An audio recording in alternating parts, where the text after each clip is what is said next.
And we're back. You're listening to the Talkin' Boxing with Billy C. Show. Glad you could join us.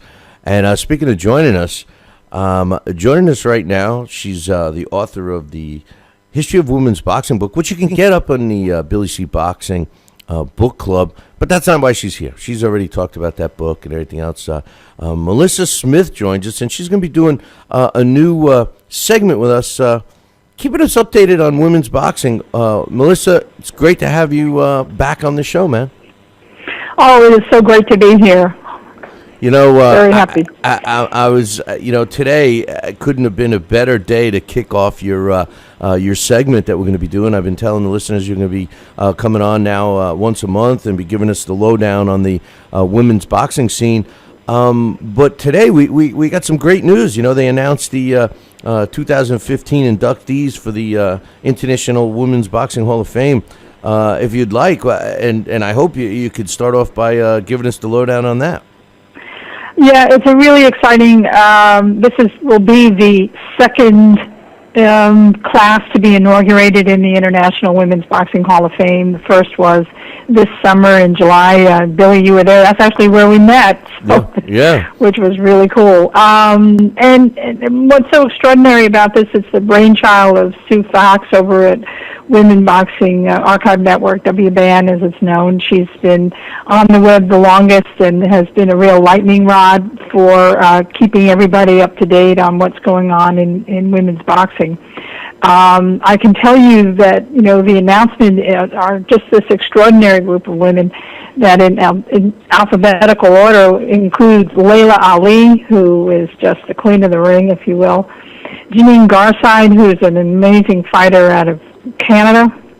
Deirdre Gogarty, who was the other half of the women's boxing fight that sort of launched women's boxing on pay-per-view against Christy Martin on that famous Mike Tyson fight.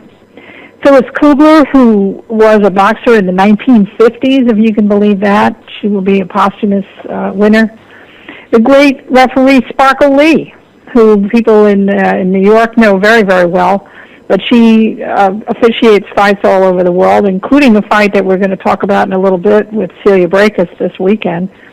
And Terry Moss the boss, who has a boxing gym down in Atlanta now, and actually will have a film coming out about her called Boxing Chicks, a documentary. And she, among other things, aside from being a boxing champion, she is about to do her ninth big corporate night boxing fight down in Atlanta that raises money for charity.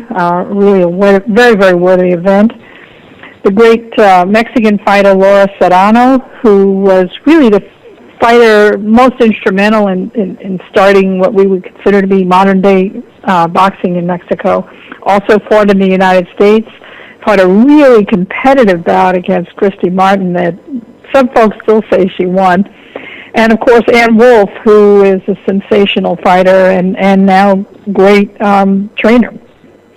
Yeah. So, as I said, this announcement was made today. This class will be inducted in July at the National Golden Gloves down in Fort Lauderdale. So it'll be really an exciting event because it will come on top on the day of the finals of that sensational, as I said, National Golden Gloves, which will have some of the best of the amateur fighters competing. So all in all, we'll have the opportunity to have these great young fighters alongside these tremendous women who will be inducted into the Hall of Fame. Yeah, it's going to be great, and I've been talking with Sue. We're hoping that we can do a broadcast again and set up our interview thing and all of that stuff. We had a great time, and I really hope that this goes the way we all hope it does, because it was a great time. I know we had a good time, and everyone there had a good time, and I'll never forget the impact that Clarissa Shields made on everybody. It still sticks with me to this day. So it was a great time. It was, right? It was chilling, wasn't it? It absolutely was, and that was with Clarissa Shields who came with her gold medal, and as much as she was in awe of seeing these women, they were just in tears at the fact that they had paved the way for this tremendous athlete who just won gold again at the International Women's Championships held in South Korea, which is sort of the precursor to what will be held in 2 years ahead of the Olympics in Rio 2016. So she is still just doing tremendous work for the United States as an incredible champion and continues her winning ways. So hopefully she will also be able to be in attendance at the 2015 International Women's Boxing Hall of Fame gathering, as will her teammates such as Malissa, who also brought home the gold last week when she competed at the International Women's Amateur Boxing event in South Korea. Yeah, it's I'm excited, but some other stuff's going on too. I know that. What's your thoughts on this whole WBC fiasco? I mean, tell me about it. I feel a little bit sucker punched. On the one hand, WBC was the first organization to put together a women's conference, a beautiful place down in Cancun, Mexico. I was unfortunately unable to attend due to prior engagements, but everyone I know who went there just had this sensational experience. There were female champions from all over the world who came. There were these wonderful presentations and just this real sense that women's boxing was being given the respect it was due after a lot of years of just floundering. And it also acknowledged the fact that in terms of the professional side of the sport, so much of what's really going on in the sport is happening outside of the United States, in Mexico, where it's very, very popular and where women can actually earn a decent living as a boxer these days. But there was this real sense of hope and this real sense that out of this gathering that there would be real attention paid to such things as equity in terms of boxing rules from state to state, from organization to organization, just fairness or a chance at fairness in the pay that women receive in the sport, and also the sense that things like 3-minute rounds would start to become a reality, because a lot of, as you well know, and we've discussed this, a lot of the rap against women's boxing is, it's only a 2-minute round, they only fight for 10 rounds in a championship, and whereas men fight for 3-minute rounds and championships for 12 minutes. So, 12 rounds. And so the thought was, great, we'll be on our way. And then WBC comes out and says, no, we are not going to allow anything more than 2 minutes and 10 rounds. And the reason is, women get their periods. And there's research that shows that women are more prone to concussions. Listen, when they first announced that, I wanted to say, realistically, honestly, Melissa, I didn't know if that was true or not, but you know what? I want to see it, because if that's true, if that really is a safety concern, I think it was nothing more than a smokescreen. I don't know why they did it, but then that whole incident that happened in France, are you aware of that? Well, why don't you tell us about it, because I'm not as aware. Okay. In France, the World Boxing Federation, the WBF, which I work with, and the WBC had a title fight on the line, and what's her name, Raja Amashe was the champion, and she put her belts on the line against a French fighter. And the French fighter won. It was a close. I can't pronounce her name. Her name is Amira Hamazoyi, I think is how you pronounce it. And she won the fight. It was a split decision. And the promoter was Raja Amashe and her team and everything else. Well, they were furious that they lost. So they sent a letter both to the World Boxing Federation and the WBC to reverse the decision. And the WBF was like, they said, what are you kidding me? What do you mean reverse the decision? It's a fair fight. Your girl lost, And the WBC reversed the decision. So now what's happening is Azumai is flipping out, and she's got the French Boxing Association ready to ban the WBC in France if they don't right the ship, which I think is ridiculous. Listen, if it was controversial, if there was a cut involved, if there's, I'm not for, making fights no contests and stuff like that, but this was a blatant, to me, this was blatant fix. Yeah, there was that controversy with the Mathis fight, and that's part of the rap on boxing, period, whether it's men's boxing, women's boxing.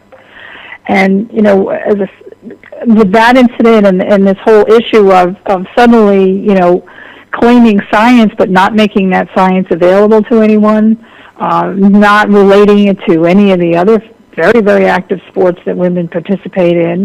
Look at women's rugby as an example. They run around a field for 90 minutes and they play the exact same game as the men. You're going to make that, have them run less?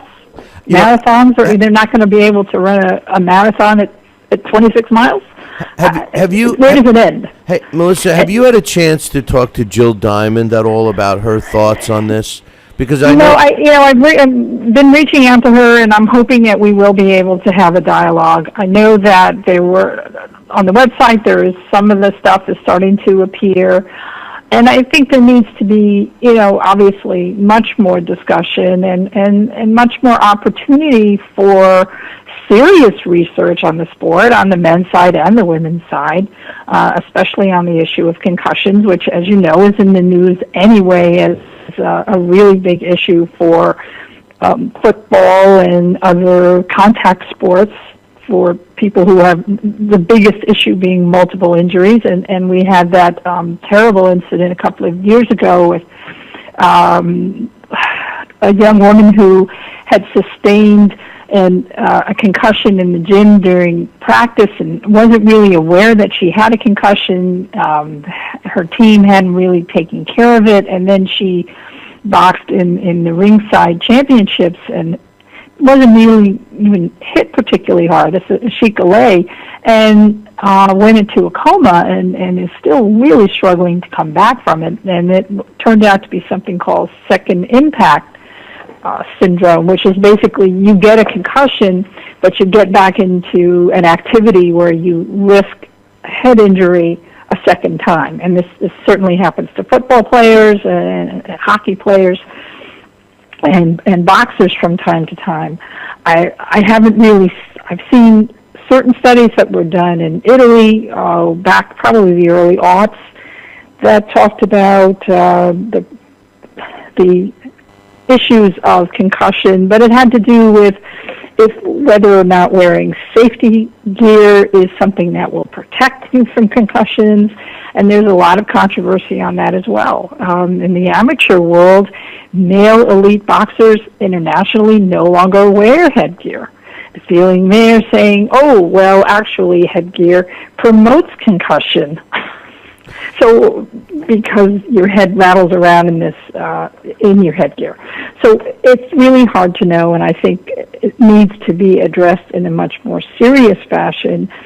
But making just decisions like that and putting out that kind of information without really going into what the deeper science issues are, and without kind of having dialogues on a much clearer level, just makes women's boxing that much more difficult to practice for the professionals that really work so very, very hard to entertain their fans, because that's really what it's all about. I agree, and it's the WBC acting like they are boxing, and they want to hand down a rule, and they're not putting any substance behind it. I mean, listen, if everyone just said, hey, we want to do 2-minute rounds for women only, or they have each commission can choose. It could be 2, it could be 3.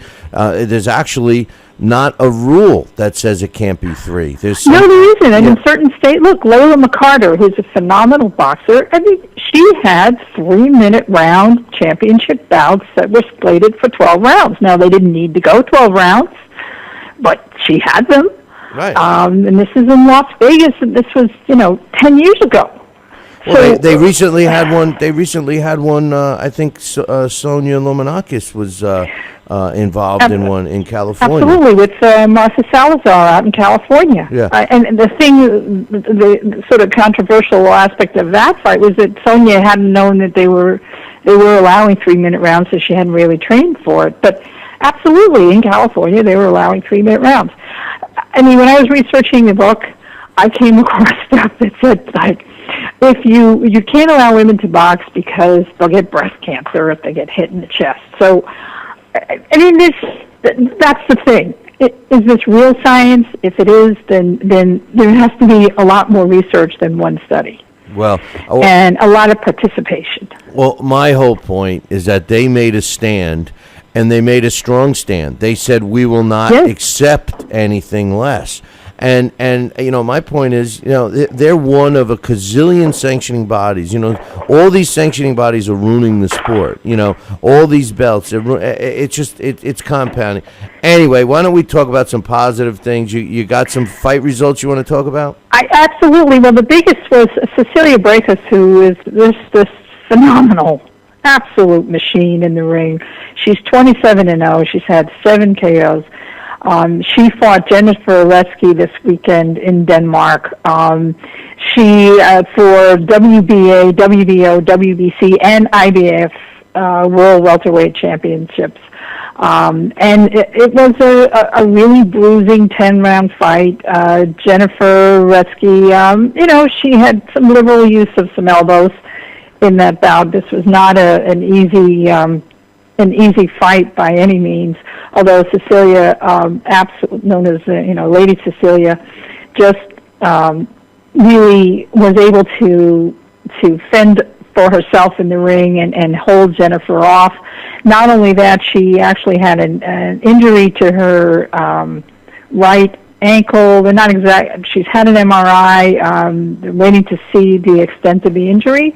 Doesn't appear to have been broken, but it happened in around the 4th round. So she was not only fighting a tough opponent in the ring, but working through a lot of pain in her ankle and was able to really do a sensational job. On the undercard of that bout was Anna Laura Eschi, who took a 10-round split decision over. And she was the WBA light welterweight champion, and she fought the WBO light welterweight champion, Fernanda Soledad Alegre. And it wasn't a title contest; they just had the fight. But she took that in a split decision. So hopefully they may have a rematch for that particular fight. And it's I think as said earlier, just a lot of this action is not in the United States because the opportunities for boxing and for having these fights televised is in places like Denmark, who are really coming behind their fighters and putting fannies in the seats, if you will, and selling out big auditoriums. So that was a particularly terrific fight. Coming up, we have some good ones. Jackie Nava, who defeated Alicia Ashley a couple of months ago for the WBC title in Mexico, will be fighting again. This will be for both the WBC and the WBA World Female Super Bantamweight title fight. But, the issue here is she's fighting a woman named Seda Mosquera, who has a 7-1 record. So you kind of go, okay, what's a 30-4 fighter? A fighter with 30 wins, who's really at the top of the heap, if you will, in the game, fighting a 7-1 fighter. So well, they have a much smaller pool of fighters. Yes. That's one thing I think. Well, we are a little, okay with that occasionally when you see that in the female ranks where you wouldn't be with the men's, Yeah, and that's exactly. And so, the hope that she does have a winning record, and hopefully she's well trained and can acquit herself well in the ring. And you are correct. There's not a lot of depth right now. And if she's certainly, Jackie has gone through the division pretty over the last few years.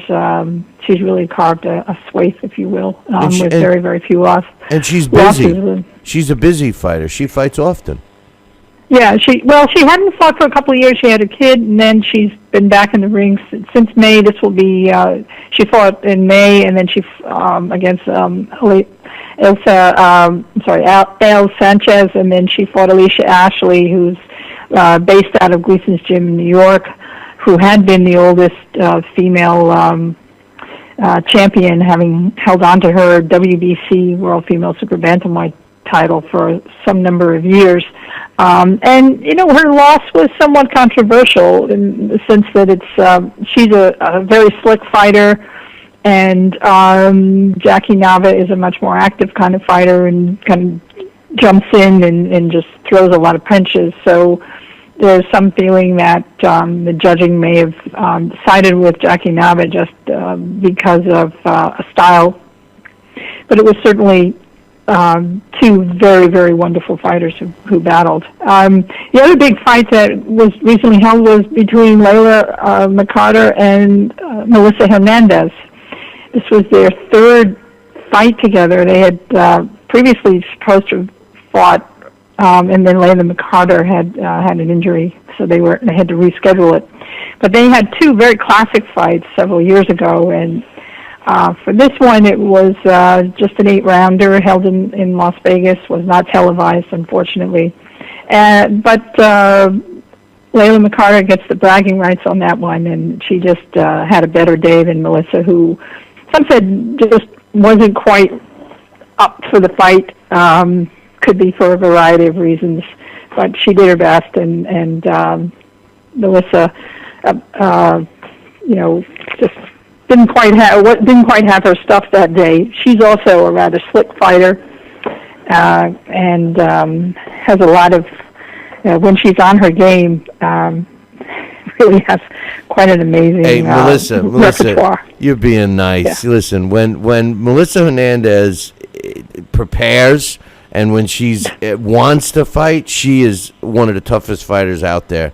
It's when she doesn't prepare and when she doesn't really care, we see what we saw, okay? Because that's been her problem, It's a shame, because she did have a lot of talent, and she still possesses talent, and she's no different than anybody else. I mean, you get up for certain fights and you don't for others, Yeah, and she, for whatever the reasons were, it just wasn't her night, and she didn't bring her A game.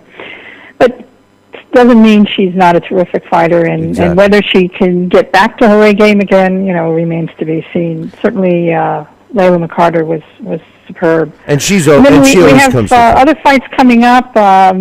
Actually, Heather Hardy is fighting tomorrow night at BB King's. She defeated Crystal Hoy on October 15th, taking the WBC International Female Super Bantamweight title.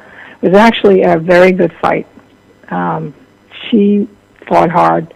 I have to say, on that particular card, they were the only fighters that really looked good. Now, who's she fighting tomorrow? She's fighting a sort of unknown, a woman that I really don't know much about, Elizabeth Anderson. I know her. I know her. They talked to me about her because I was ringside for her last fight. She fought Naomi Boscu in Tampa. I was there for something. Okay. This girl can fight.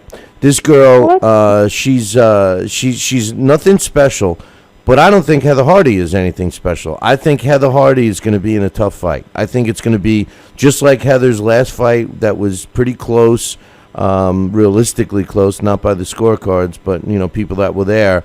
I think that's the same kind of opponent she's gonna be in the ring against. That girl can fight. She's tough. That's good then. So I'm glad though for her that it'll be at least a competitive fight. It's not a title fight. It's an 8-rounder, but it keeps her busy, keeps her hand in. Because, as you know, a lot of problems for female fighters is they just don't get to fight a lot, and at least she'll be in the ring. And as I said, I had real issues with her fight against Jackie Trivellino at the Barclays Center back in June. I thought that was a very not the best of decisions. But against Crystal Hoy, I was pretty impressed with her. She actually surprised me with some of her movement in the fight. So that at least she's going to get some work. And Sonia Lanokas, who we just spoke about, will be fighting down in St. Martin this weekend on Saturday. She'll be having a rematch with Carlette Ewell, who she had a draw with at Roseland a couple of years ago. Sonia's had fights since then. Carlette has not, so we'll see whether there's any ring rust for Carlette. She's a big girl and just kind of a real bull in the ring who keeps going forward, so we'll see how Sonia's able to handle her. This is a 10-rounder. It's the International Boxing Organization World Female Heavyweight title fight.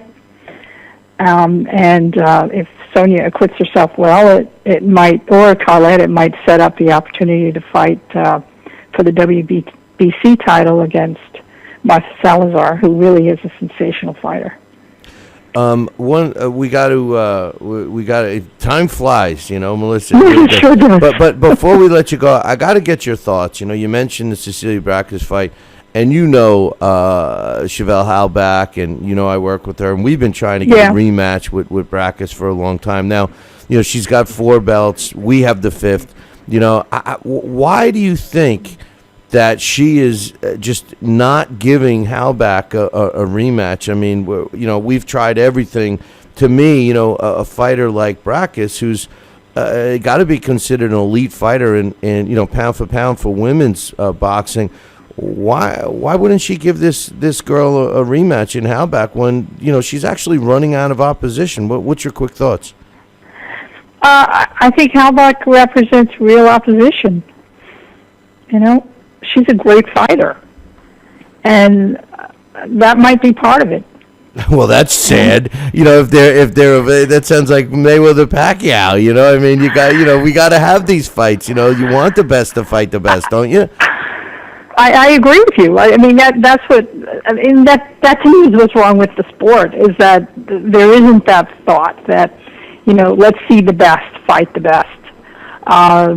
And rise to that challenge. Because when you do, when you see those kinds of fights, they're wonderful. And both fighters are so appreciative of the opportunity to bring everything into the ring for their fans. Hey, Melissa, I don't mean to cut you off, but sure. I got somebody in the chat room is asking me to ask you about Elizabeth Stokes. Okay. Elizabeth Stokes, she was the first woman that we know of who had a boxing match in the early 1700s, in 1722. If you believe that. Is that? Oh, okay, cool. Listen, all right, my and man. There's actually an advertisement that she had calling out another woman and saying, I will take you out in the field of battle. And they each held 3 guineas in their hand, and whoever was the first person to drop the 3 guineas lost the fight. And let me tell you something. Not only did these women fight with fists, but they also fought with the short swords. And if it was their time of the month, man, I wouldn't have been anywhere near any of them, man. I mean, maybe that's what Suleiman is worried about, and if these women are in a bad mood, they might get too dangerous in there. I don't know, man, but I don't know, but that's the most ridiculous thing I ever heard. It is. But, I'm sorry. Melissa, listen, we're going to have a lot of fun. I want to welcome you to the Billy C family, and I'm looking forward to your segment every month, and we're going to have some fun. Great. I thank you so much for giving me the opportunity. All right. We'll talk to you next time. Okay. Talk to you. Bye-bye. Right, that's Melissa Smith. Don't forget to get a copy of her book, The History of Women's Boxing. You can get it really easily by visiting our website, www.billycboxing.com, and going into the book club section. It's right there on top. Get yourself a copy if you haven't gotten a copy of it yet. What the hell are you waiting for? It's a great Christmas gift. Hey, listen, I'm going to take a short break, and when I come back, I got some more news. We'll open up the phone lines, all that stuff, in about 2. Talking Boxing with Billy C. Every week, 2 hours of the best boxing talk on the radio. I have a bunch of questions, Donnell, right? If you feel like you want to, you can answer for JD first. Why will you win? JD Chapman, why will you win? Baby Holmes will get sick and get hit by a train that day on the way to the fight, or he might have diarrhea, he might have the flu, he might throw up. One of his eyeballs might fall out that day, and I might get lucky. Talking Boxing with Billy C.